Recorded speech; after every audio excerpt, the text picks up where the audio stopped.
Hello everyone, welcome.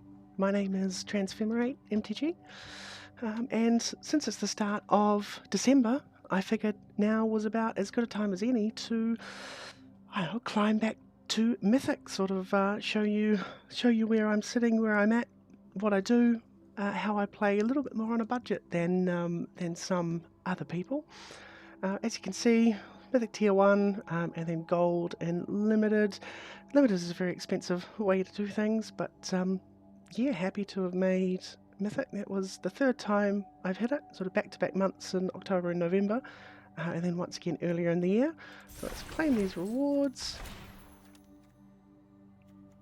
Nothing too spectacular.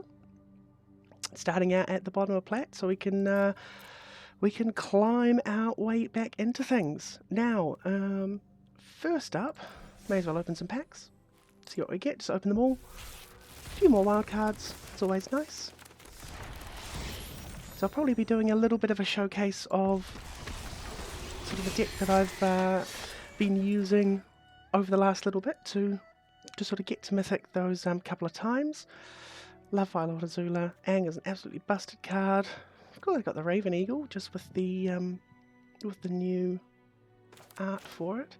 Last Agni Kai, and I got one rare, one mythic wildcard at the moment. So yeah, look, what can you do?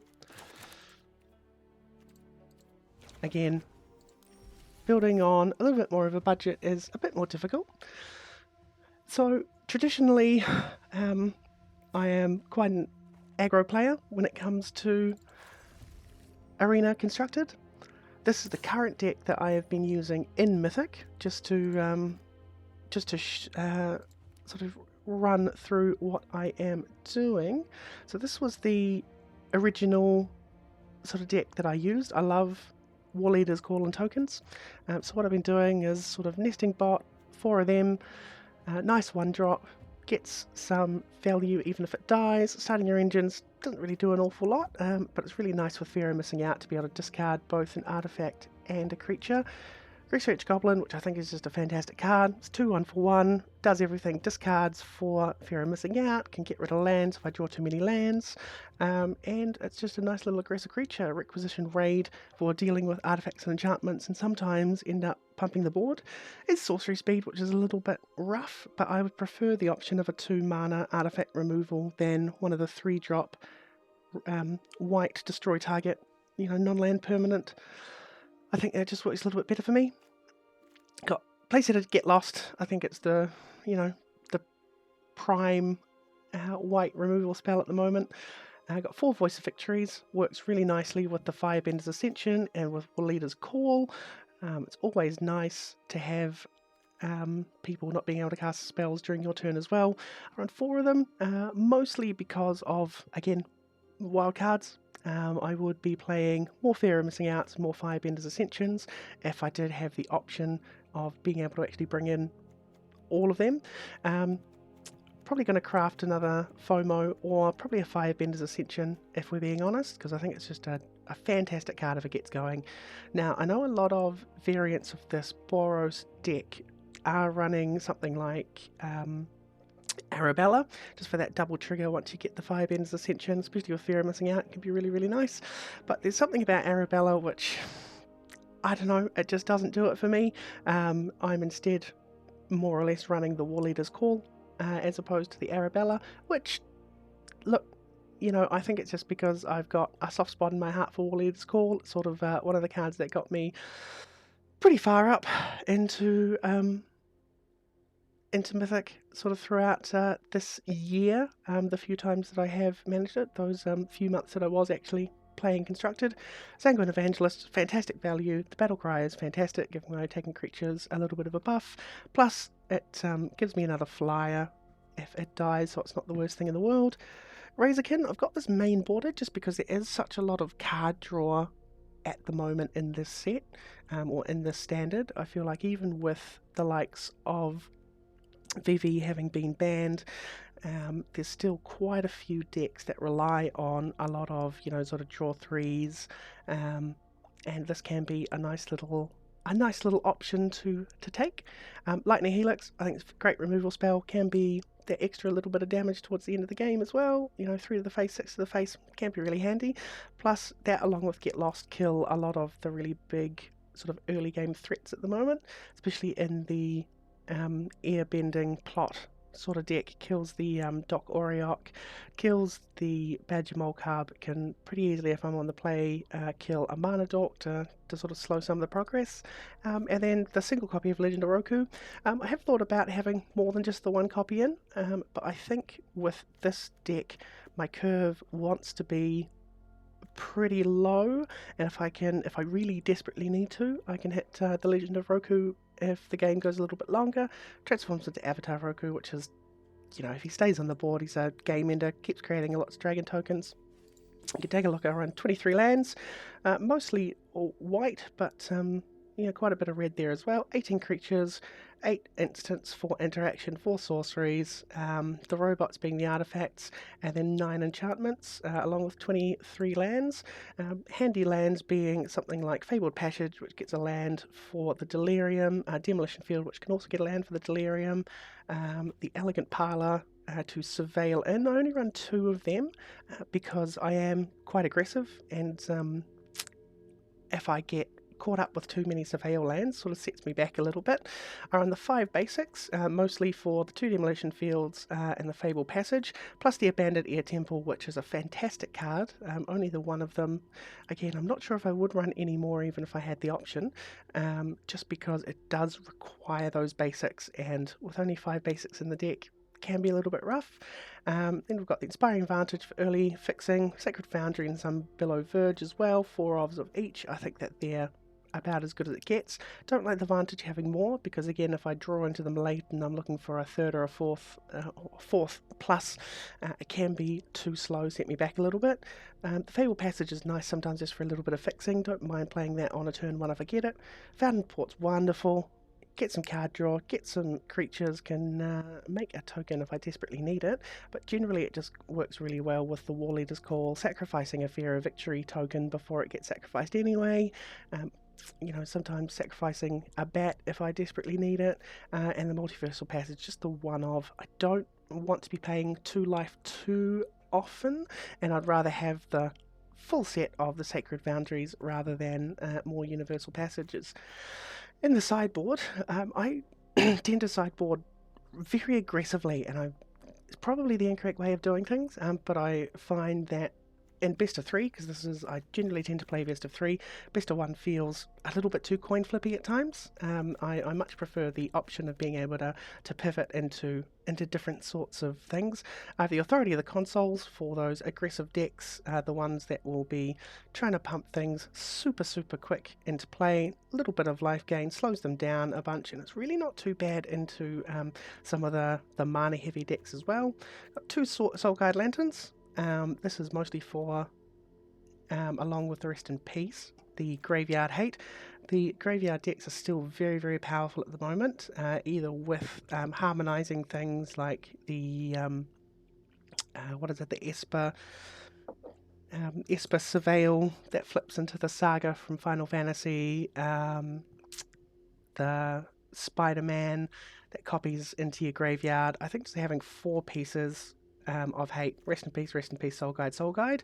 Now, not running more than 2 Rest in Pieces, just because it does give me the option of still keeping the fear of missing outs if I just sort of side in Soul Guides as well, because that is more targeted and it doesn't deal with my graveyard. But because I've only got the 2 fear of missing outs anyway, the 2 FOMOs, I'm not too worried, because it's not. If I had a full playset of them, I might just run 4 Soul Guides instead of the Rest in Pieces, but you know, it is what it is.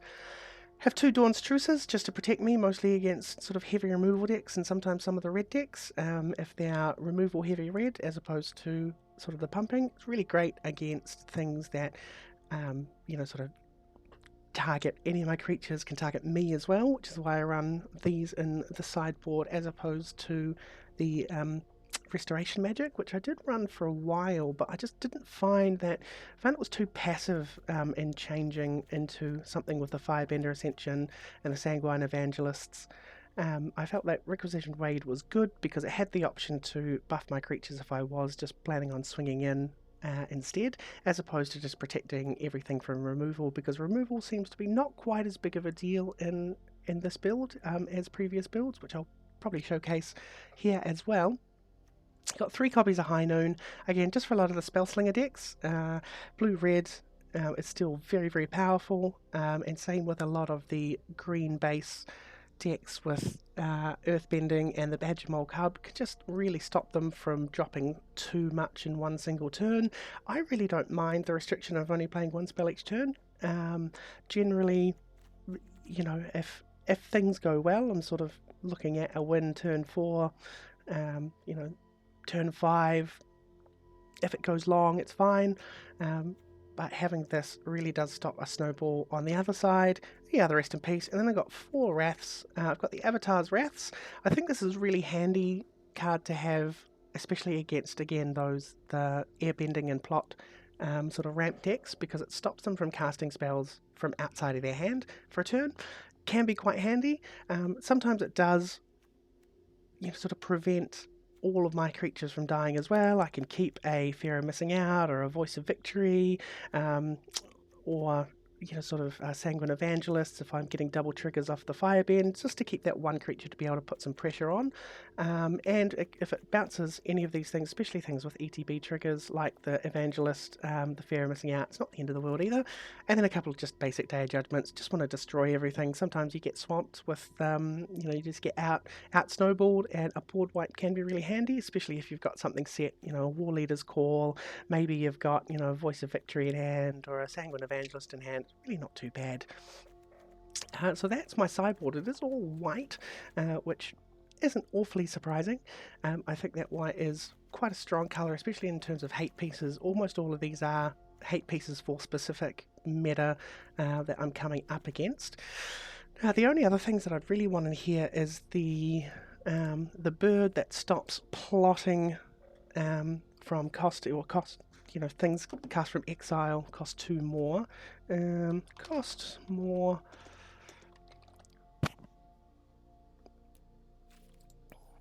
Where are we? Aven Interrupter. I would love some of these. Exile spells your opponents cast from graveyards or exile. Again, just hits on that really meta sort of infinite combo Doc Oriok, Avatar Aang deck that we've got going at the moment. And that's the deck that I've been sort of playing mostly since Avatar released. It's the Firebenders Ascensions really, and the Legend of Roku made the huge difference. The previous deck that I was running beforehand is another Boros aggro sort of style, but it's a little bit more token based. A little bit, very much more token heavy. I've got the Novice Inspectors to investigate, a little bit more card draw. Grease French Goblin, again, some more card draw, some discard. Restoration Magic, just to protect some of the creatures, and especially the enchantments. I feel like a lot of these decks, or this deck especially, when I run it, has a lot more sort of... it's a little bit more susceptible if I have a War Leader's Call being removed, or if I have a Beza being removed, or if I have something, you know, being targeted where it's going to give me lethal. Got a Dawn's Truce in there, main board along with Restoration Magics. 2 Exercises, again, not quite as flexible as the Spree that we saw in the previous deck, but I do like this in this build just because it does get rid of some of the bigger creatures. Again, Get Lost, Voice of Victory, 4 of each of them. Run Boros Charm in this deck instead. Again, permanent side control, gaining indestructible can be really handy. Sometimes the 4 damage is just that extra little bit more than the Lightning Helix, although I feel like the Helix works better in the other deck. 2 United Fronts can be a really good sort of game ender, especially if you've got a War Leader's Call in play. If I've got enough where I can really try to force an attack through. During a distance for some card draw, I think it's a pretty decent card draw card. I prefer this for the lifelink and the recurrence just instead of the Caretaker's Talent. Something about Caretaker's Talent having to sink a little bit more mana into it just doesn't sit quite right with me. I have an extra War Leader's Call in here just because this deck focuses on those ETBs a little bit more than the one that I pivoted to with the Firebending Ascension. Got a Beza, fantastic 4-drop. You know, it can do everything can get you out of a really tight spot when you need it. And Midnight Mayhem, which is probably, when I first played this deck, it was super heavy tokens based, and Midnight Mayhem was the standout. 3/1/1s with Menace, Lifelink, and Haste. If I have War Leader's Call on the field, this can essentially be 9 points of damage and 6 points of lifelink, which is a massive swing if I can play it on 4, especially if I have something like a Voice of Victory, a War Leader's Call into a Midnight Mayhem, and it's, quite often it's just came from there. Here I've got basically the exact same mana base, except I've got a Cavern of Souls in here just to prevent some of my humans from getting countered. I'll generally pick human for Voice of Victory, sometimes I'll pick Elemental for Beza, sometimes I'll pick Glimmer for Enduring Innocence, but human hits both a little bit more card draw and something like Voice of Victory, which can be very handy. So that's what I originally got into Mythic with. Was this here, and the sideboard a little bit different, more Dawn's Truces for protection, Doorkeeper's Thrill to stop artifacts and creatures from popping off the ETBs. Now there's a little bit of a nombo with War Leader's Call and with something like your Novice Inspector and your Beza, but I find that something like this it's such a good hate piece against the artifact decks. It's such a good hate piece against a lot of the blue and black, sort of the Dimir tempo decks. It can be really handy if you get it early against the green decks as well, because it stops the Badger Mole Cub from triggering. It stops your ARPA from triggering if it enters, which is great. 2 rest in pieces, just the 2 of them. Again, I think this deals a little bit better with a lot of the graveyard sort of things, because you got the extra copies of Exercise, got a little bit more indestructibility and a little bit more life gain available. The single authority of the consoles, just to sort of slow down some of those speedier decks. The 1 High Noon, again, just to stop some of those decks that combo off, go pretty insane, but the Doorkeeper's Thrill's handy with that. 3 Razorkin Needle here just to sort of combat with the High Noon.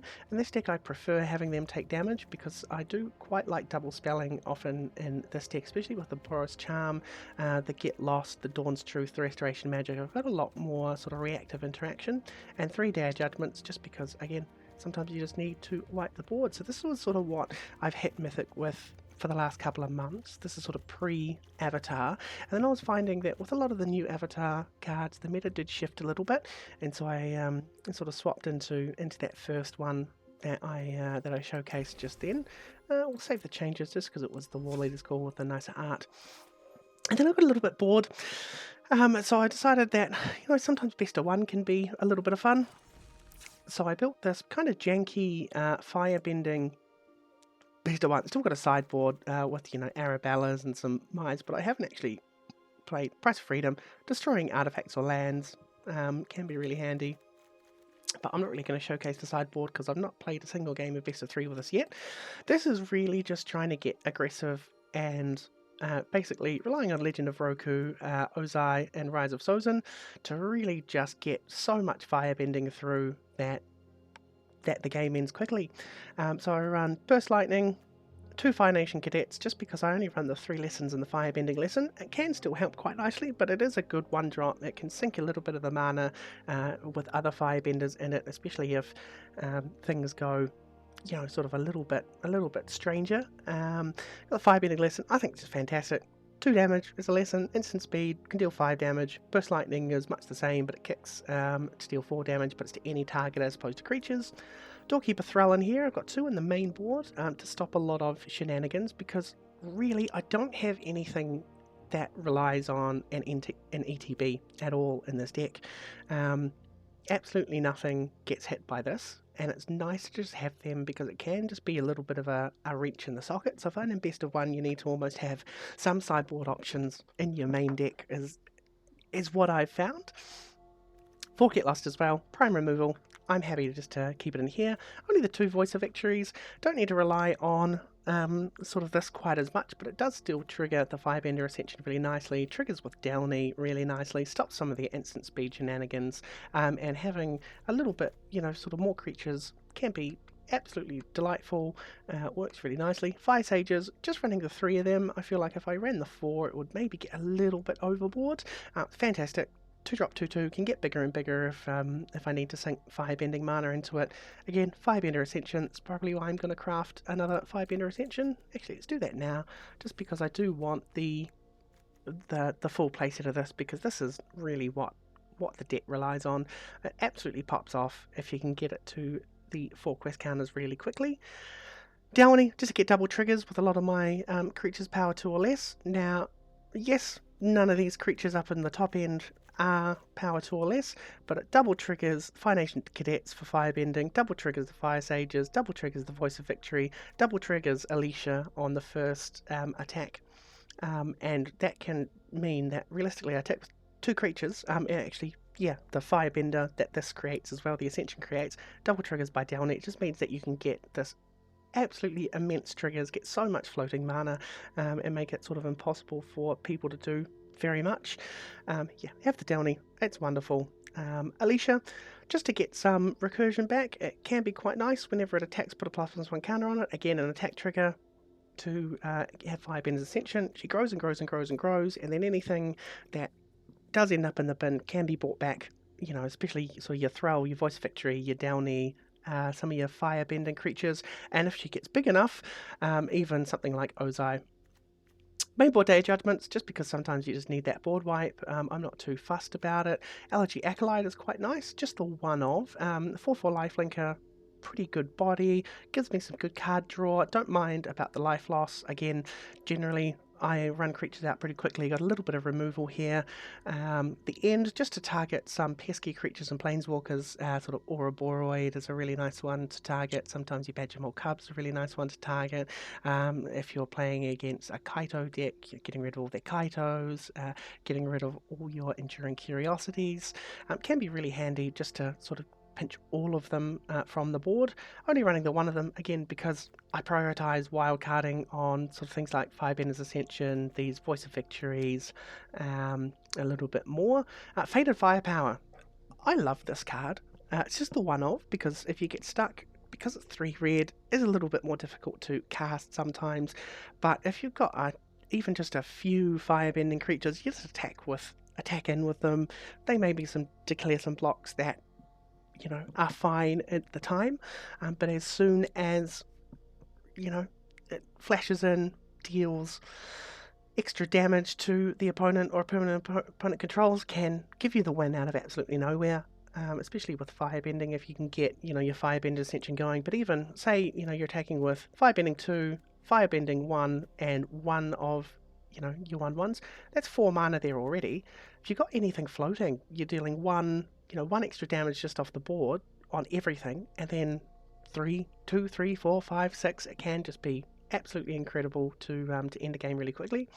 Back to the 4 drops, 2 Legend Orokus in this one, because I feel like I'm going to be hitting that 4 more frequently. This isn't quite as aggressive. I'm sort of looking at, you know, sort of turn 5, turn 6 a lot of the time.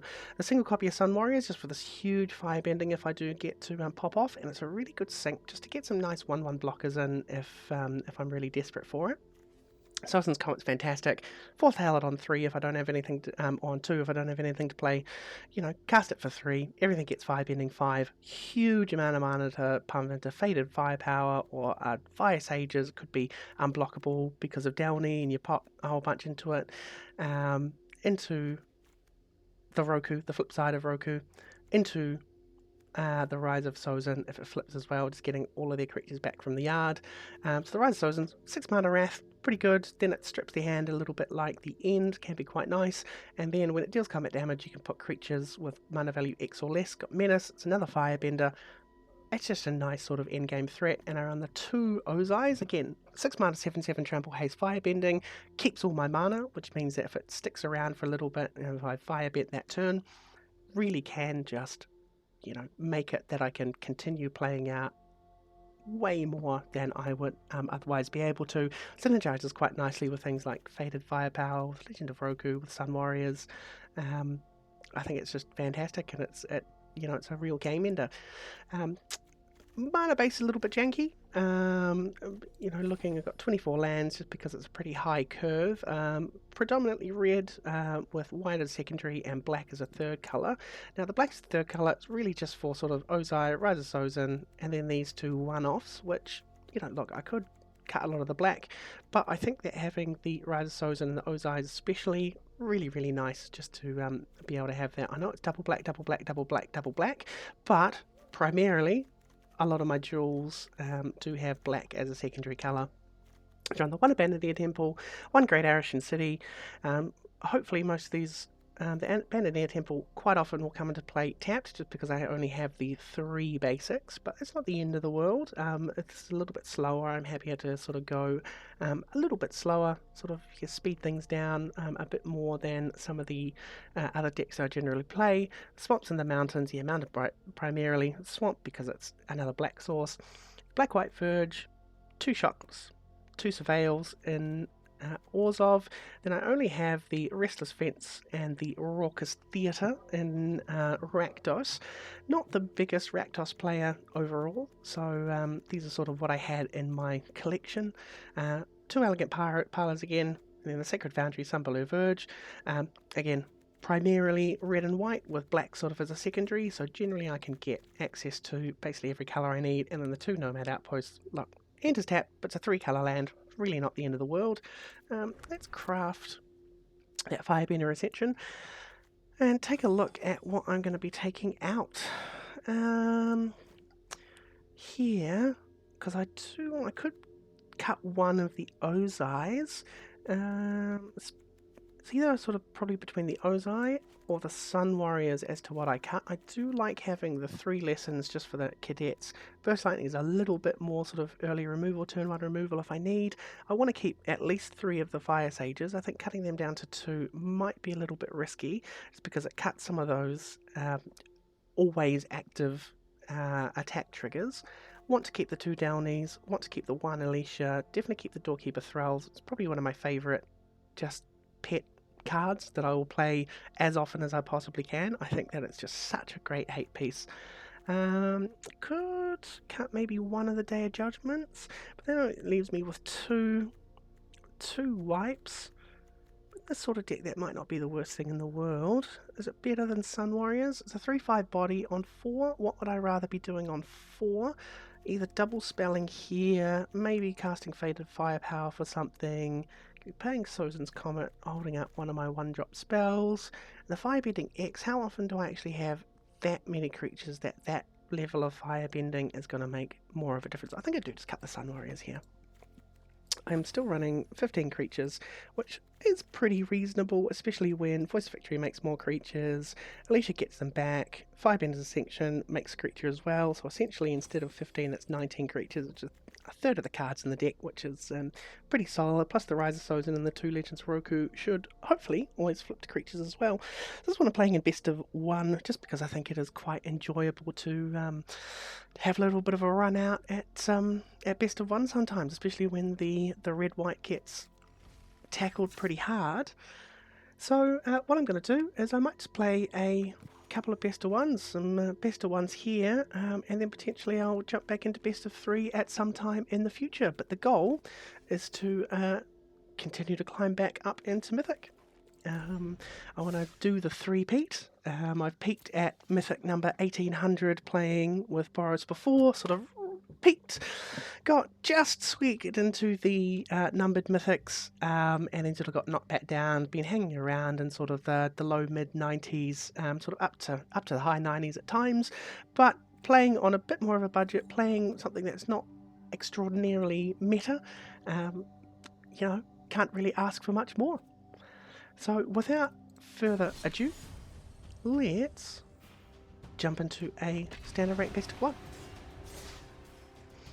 I do quite like the start of the month because, again, you come up against some more varied things when you're in sort of the bottom of Platinum, as opposed to, sort of once you hit Mythic, you're dealing with most of the same stuff just again and again and again.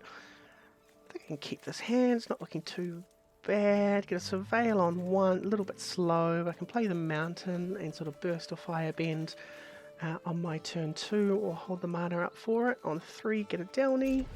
Yeah. Get a couple of draws and a little bit of selection. Okay, well there goes the Downy. That's fine. Not the end of the world. Don't really want another tap land at this stage. I'll spin that. Let's see. No, a Duress, not a Bats. fine if they get rid of the firebending lesson. Oh, yeah, that's sad. Cool. Play the cadets. Probably expected to get killed next turn. Black sort of discard, black control. Does seem to be reasonably strong at the moment. Really don't care if they demolition field the back street. Can just get a basic land. Expect them to discard intimidation tactics. That's fine by me. Play the Sunball Purge and then let's play the Solution. Again, can get back the Fire Nation cadets if it does get an attack. Probably expecting it to die as well. It seems like they're just full of removal. It's got another land. Fantastic. What I'm going to do is I'm going to play this. Attack in, get a trigger, plus almost one counter. And end of turn, I will get my Fire Nation cadets back.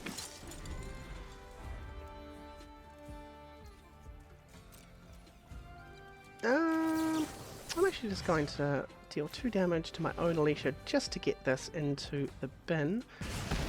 Just so I can get the firebending from the Fire Nation cadets. Oh, perfect. This is beautiful. Firebender's Ascension. Already get 2 triggers for it. Attack here. Firebending 2. Guess the 2 triggers. I don't know what's going to happen here. Then let's pump all my mana into the Fire Nation cadets. Attack for some more. I don't actually need to play the Godless Shrine right now. I don't think that it's entirely necessary, so I'm just going to keep it in hand just so they think that I've got something other than the Day of Judgment, in case they do want to... Oh, I think that's just game.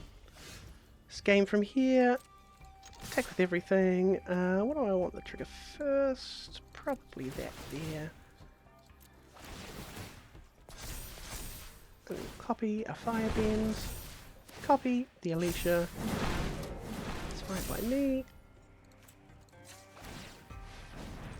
Cool.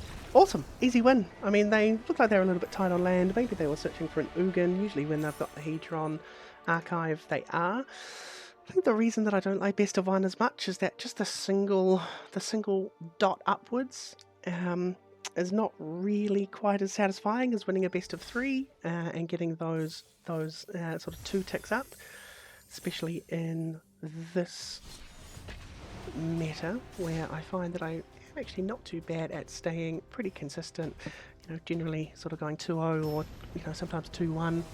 The red-white deck is really good at coming back from losing positions if I'm 0-1 down, just because I feel like the sideboard has so many good options. This is absolutely fine. Have removal, have selection, Legion of Roku on 4. Only real upset is if they play a turn 1 Alpha Call. So I'm going to shock in Sacred Foundry and Firebending Lesson it. Again, it's too dangerous. Fault the bird. Especially when that means that they can sort of turn 2 Badge Molcar but then have another 2 mana available on the Earthbender creature. It's just really not worth it. Ooh, it's the Mockingbird for 1. Quite happy with that. I'll play the Elegant Parlor now. I don't need the black at this stage, so I'm absolutely fine. The Legion of Roku will hopefully let me have another black source once I get it out. Lanoir. Oh, they kept 1 lander in the hope that Lanoir was going to stick around. I was going to have this enter tap and I'm going to get lost the Lanoir just to stop them on mana even more. Now look, they can spend a mana to map up the Mockingbird and potentially draw into a land, but I'm fine. That's stopping an extra 2 mana. Badge Molcar, perfect. What I can do this turn is I think I might just shock in the Sacred Foundry and I'm just going to wipe the board. Again, on 2 lands, I've got 4 cards in hand, 2 mana up. I've killed, a whole bunch of their acceleration.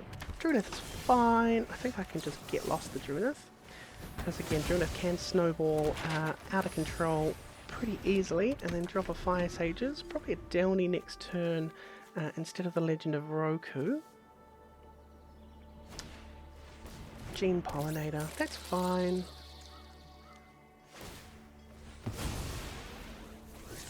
Draw another land, go play it, and then explore again, I imagine. Yep. Another land, okay. Ooh, yep, Shadowy Backstreet. Don't really need the Sacred Foundry anymore, don't really want to shock it in. Am going to play my Downy. I am going to swing in, get double triggers on the Fire Sages, and then see if they block.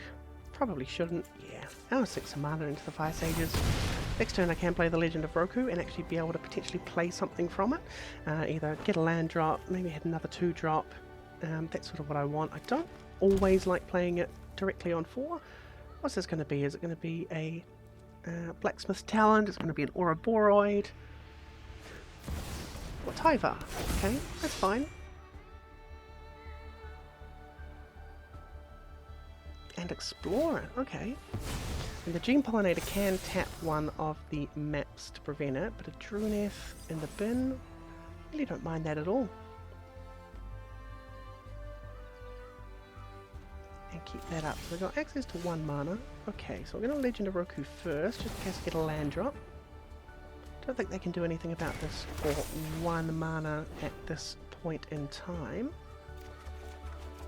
Voice of Victory or Raucous Theatre. I'm going to play the Verge this turn and the Voice of Victory, because I'll play the Raucous Theatre tapped next turn, and that will be all well and good by me.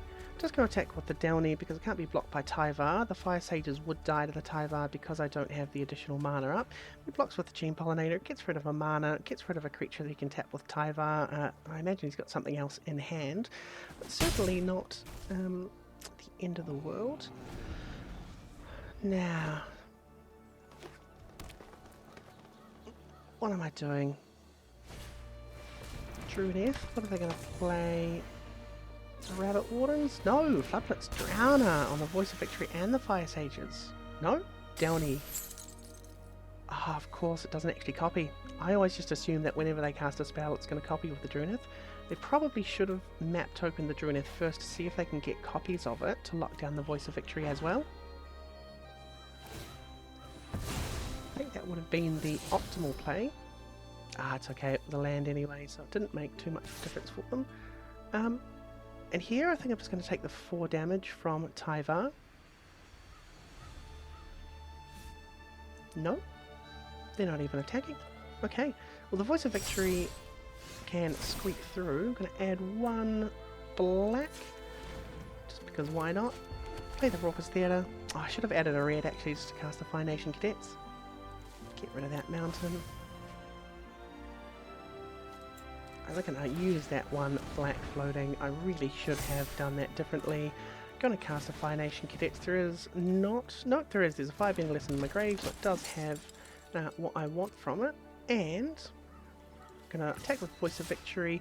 Don't really mind if the Voice of Victory dies at this stage, and the Fire Sages, because I'll get 4 tokens coming in because of the Downy and the double triggers.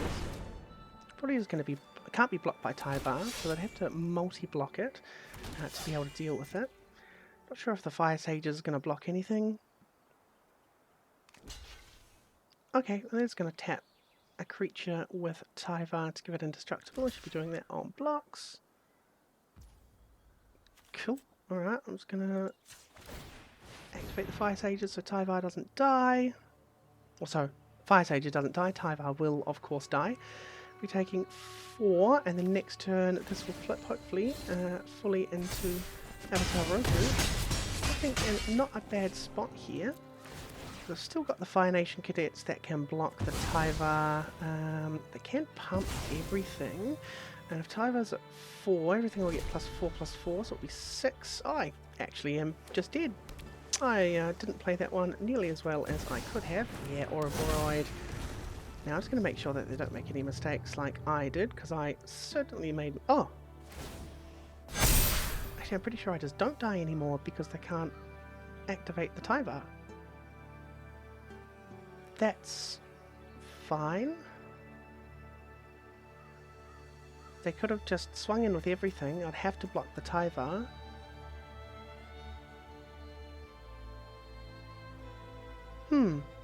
Interesting decisions.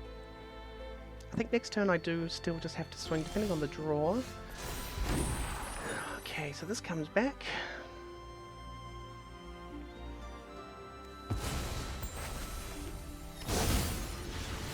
Let's see. So I'm going to play my Swamp. I think I keep the Fire Sages up this time. I'm going to attack with just the Voice of Victory and the Fire Nation Cadets. See what happens. I get the doubled 5 ending 2.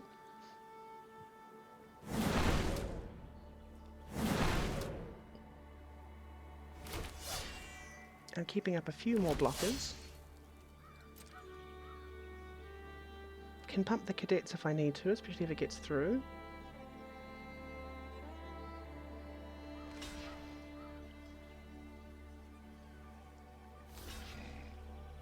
Cool. Ouroboros doesn't die. Tokens do, they take 3. So what can I do here? I've got 4 floating, so I could pump this twice and have 1, 2, 3, 4, 5, 6, 7, 8 and could make 1 Avatar Roku. I'm only going to be able to make 1 Roku anyway. I think what I do is just let the Fire Nation Cadets die, then play the Fire Sages and pump some into Roku, just so I have enough blockers to survive next turn's attack. It's going to go straight to damage. And play this other Fire Sages. So I've got 1, 2, 3. I mean, it might be too much just with Druneth having Trample, but we'll see. I mean, they could have killed me last turn anyway, just if they had activated the Tyvar instead of playing the Ouroboros, so I'm not quite sure entirely what they were thinking. Are they going to do this pre-combat? Okay, that makes it easy.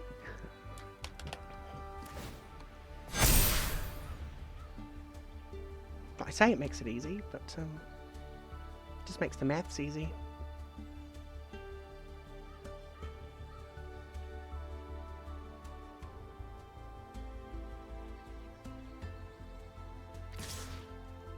Of course, with the Ouroboros.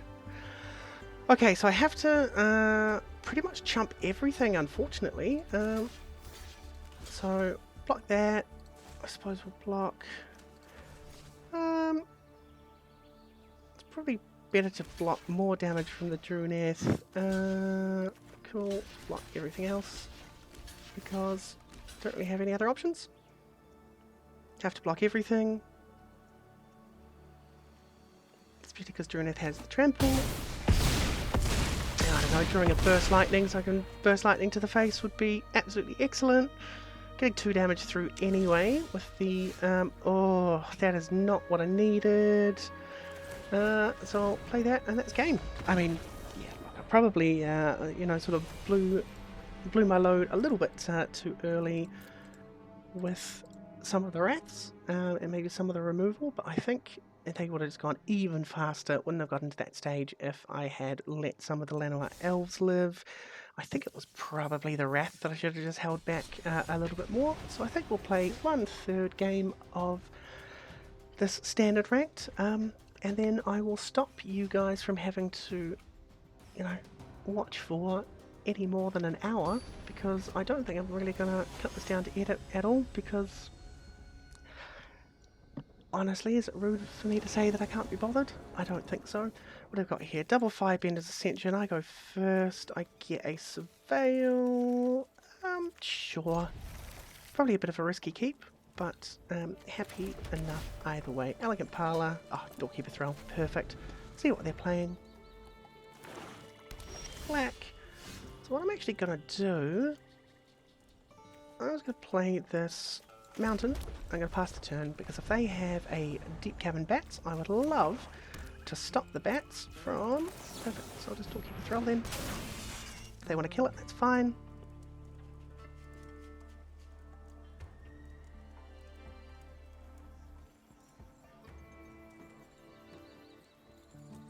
Saves them from using removal on one of the Firebender Ascension tokens. Stops them from doing a little bit more if they've got... Now, I don't need to... I can just have it enter taps. Firebender Ascension. Create myself a nice 2/2. They might kill the Thrall before attacks. Fine by me. But I'm going to get in for 1 in the air. Or they're just going to kill the Ascension token. They're thinking about it. Discount a swap. Nice. Or it just means that if they do have any deep cabin packs, it's not going to do anything at the moment. Very good card, deep cabin packs, so okay, the Schism. Play this Abandoned Air Temple, play another Firebender Ascension. And they'll create a 1/1 vampire. I'll take 2. I think I will just attack him for another 1. Not really going to make too much of a difference. What have they got here?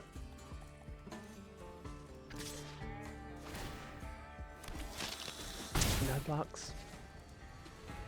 I'm not too fussed about blocking there. The Annex, they do not have a demon, so they'll be taking a little bit of damage. I don't think they mind too much. I'm going to shock in this Godless Shrine. And I'm going to... What I could do is I could actually Sozin's Comet now and get the Faded Firepower into play.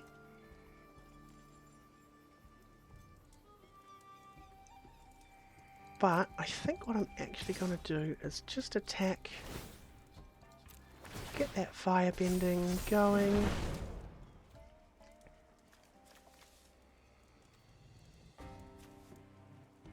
Can I foretell this?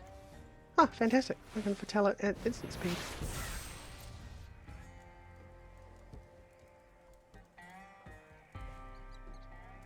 Now, do they block with the token? Yeah, may as well. Cool. And I'll pass the turn. Now if I draw land next turn, I can just run out the Ozai straight away, which would be pretty immense. Otherwise, I'd probably look at Sozin's Commenting and then Faded Firepowering for a significant amount. Intimidation Tactics.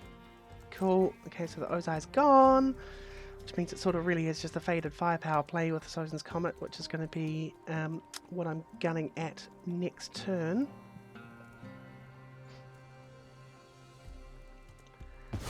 They probably understand that Sozin's Comet, I mean, there's not really any other Foretell cards that would really be played in sort of a Mardu Firebending kind of look.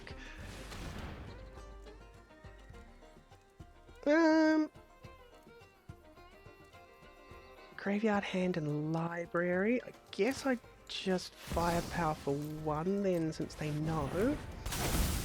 It's a little bit upsetting.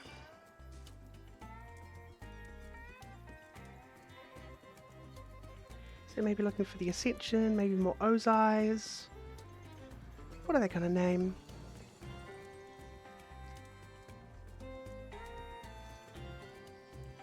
Faded Firepower. Perfect. Would have been gone. Get to play it for 1 anyway. They look through my entire library, see that I don't have another copy. It's just a 1 of. And they've just spent 4 mana on...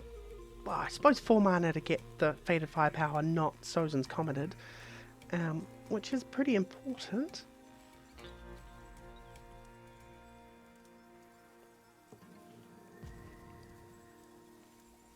Oh, they're taking their sweet time. And they'll just be attacking it again. Yep. Draw a card, lose a life. That's fine. We'll take the damage. They'll still take 2 damage there, so we're equal life total. That is not the greatest thing in the world. But we'll run it. Just attack with the Firebenders here. They take 3. And I will pump this once, because I don't have anything else to spend the mana on. Now I will absolutely get a win next turn if they don't... Oh, okay, Soulstone Sanctuary. They could animate that if they wanted. Give them a demon. They'll probably just get rid of the Fire Sages though. Nice.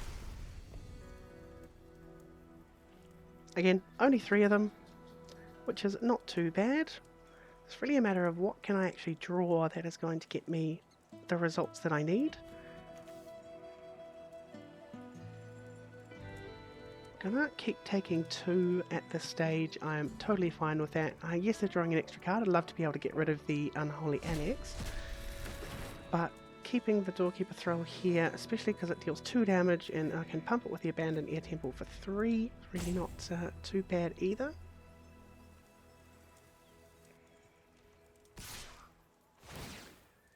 Yep, and I'm just going to, again, take the damage there.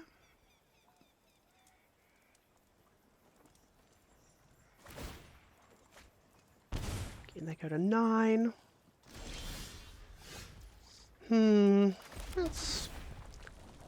That means I know what I get to draw. Get lost. That might be almost exactly what I need, because I don't really want to surveil it and then draw into another land, so I'm going to keep that on top. Oh, why would it tap the Abandoned Air Temple? I think I am just going to tap red, white, and cast Sozin's Comet. Just because, why the hell not?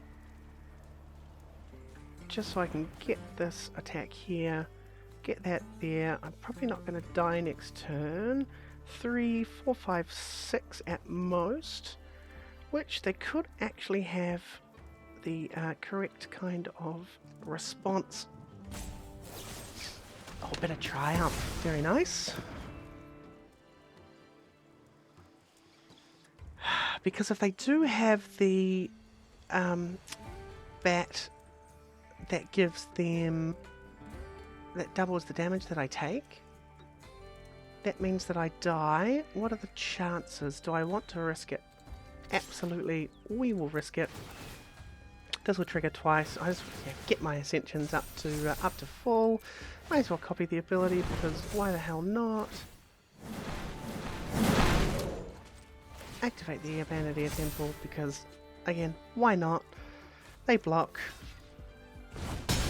Actually, that means it's not enough to kill me because they blocked.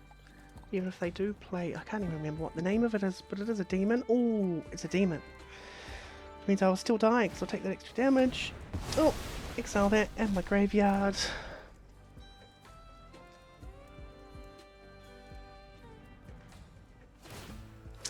Yeah, it's very attritional at the moment. And I know exactly what I'm drawing. And I'm just going to pass turn here, because the Get Lost I decided to keep on top. Probably was the wrong decision in the end. What are they going to do here? Bandit's Talent. I'm just going to kill the Soulstone Sanctuary. It's because it removes the demon from them. It is a little bit unfortunate because they'll tap it and then they'll probably make the demon with a Ritual Chamber. Either that, or they'll just tick up the Bandit's Talon a whole bunch. I take 3, 4, 5 for the turn. Need to draw a Wrath, or an Ozai would be absolutely immaculate. But I don't even think Ozai gives me the win. Actually, Legend of Roku is fine. Don't think it stops me from dying, and that's game, yeah.